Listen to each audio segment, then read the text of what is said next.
Está connosco o advogado Manuel Nobre Correia. Boa noite, doutor. Obrigada por estar aqui. Não é muito comum nós ouvirmos um arguido dizer que deu X a outro arguido ou que o outro arguido lhe pediu X. É a grande diferença, neste caso, é o facto de termos aqui um arguido que parece estar a colaborar com a Justiça. Bem, a colaboração com a Justiça é uma estratégia processual como qualquer outra. Nós podemos, por simplesmente, tentar provar os factos contrários ao que consta na acusação, ou podemos adotar uma atitude que estrategicamente será até a correta se houver uma prova esmagadora da prática de algum ilícito, que é a colaboração com a Justiça na expectativa de haver uma atenuação da apreciação penal da nossa conduta, sendo ela ilícita, bem entendido. Portanto, não me parece que seja nem surpreendente, nem sequer inovador um arguido colaborar com a Justiça. Mas num caso, com a dimensão deste caso, que envolve dois ex-presidentes de Câmara, um empresário, um chefe de divisão e, sobretudo, um caso muito mediático também ele, não é? Sim, mas repara bem uma coisa, o facto de haver uma grande mediatização de um caso não significa que a estratégia se altere.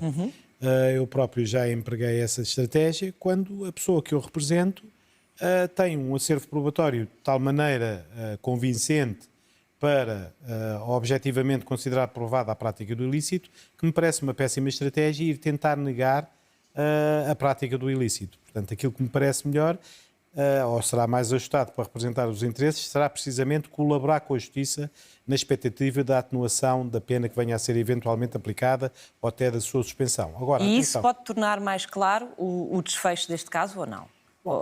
evidentemente que não basta uma mera confissão. Atenção. Esta confissão, que segundo foi dada a conhecer pelo aquilo que é veiculado na comunicação social, não terá sido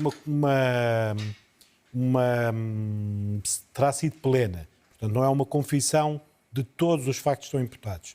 É uma confissão parcial. Mas, de qualquer maneira, nos termos do Código de Processo Civil, releva para efeitos da atenuação da pena. E da consideração até de, não neste caso, mas em alguns casos, quando, digamos, o processo de crime tem origem numa denúncia autoincriminatória por parte de alguém, até se pode equacionar a dispensa de pena.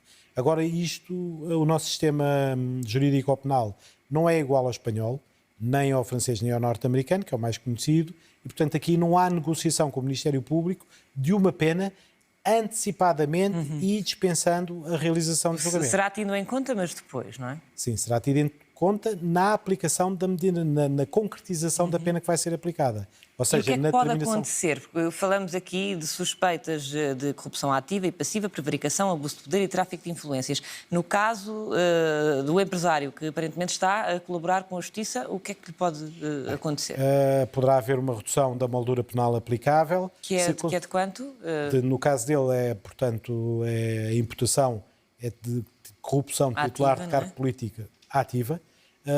Se o ato ou omissão que é praticado pelo titular de cargo político, portanto os dois senhores presidentes de Câmara, for um ato lícito, então a pena é de até 5 anos para a parte ativa.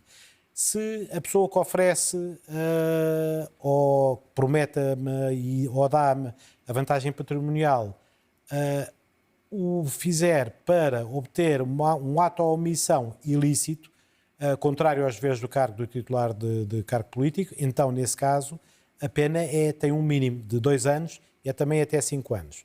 No caso dos outros dois arguidos, as penas são obviamente mais pesadas. Se o ato for que recebem a vantagem ou a sua promessa para a prática for um ato ilícito, é uma pena de 2 a 8 anos.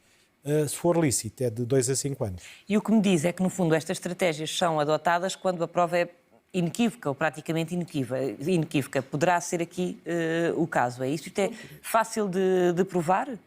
Não. Obviamente que estes crimes, repara bem uma coisa é a imputação de factos, outra coisa é a prova dos mesmos factos. E um crime não depende apenas da prova de um facto A, B, C ou D. Tem que haver uma concatenação de uma série de factos para que se considere provado todos os requisitos do crime. É isso que se chamam os requisitos objetivos e subjetivos. O subjetivo é evidente, é a consciência da ilicitude, é a culpa. O requisito objetivo neste caso é, na parte ativa, solicitar, aceitar uma vantagem patrimonial ou não patrimonial ou a promessa desta vantagem e, portanto, nós temos que provar isto tudo. Temos que provar que houve ou uma solicitação ou uma aceitação de uma vantagem patrimonial ou não patrimonial, provar a vantagem, a existência efetiva da vantagem, provar que houve aceitação ou solicitação dessa vantagem e que se praticou, em consequência disso, praticou-se um ato, sendo ele lícito ou ilícito. Pode ser, porventura, um ato perfeitamente lícito. Por exemplo, uma licença que seria devida. Não era uma licença que não cumpria os requisitos legais. Se a licença não cumpria os requisitos legais, já o ato era ilícito. É preciso provar tudo isto, portanto, a vantagem, a aceitação ou a solicitação, a entrega e a prática do ato, devido ou não devido, para que se possa dizer que estamos perante um crime de corrupção, neste caso titular cargo político. Claro que tem que ser um político em exercício de funções ou por causa delas. Se não houver prova de algum destes requisitos, não há prova do crime. Ou seja, se falhar algum destes requisitos, não há prova do crime. E evidentemente que, voltando àquilo que estava a dizer-me há pouco, eu direi que não é necessário haver uma prova esmagadora para que se recorra à estratégia da colaboração. É uma estratégia como qualquer outra e simplifica muito, neste caso de crimes de difícil prova, simplifica-se muito a prova. Mas esta confissão em si, uma confissão de um dos arguidos, não representa automaticamente a prova do ato ilícito.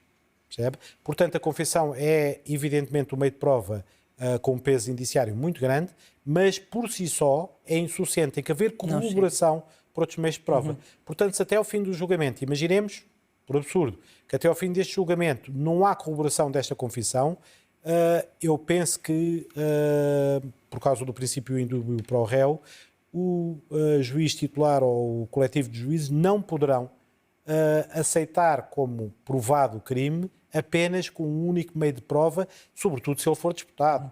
Se as defesas... como é aparentemente, não é? Porque já foi negado, doutor.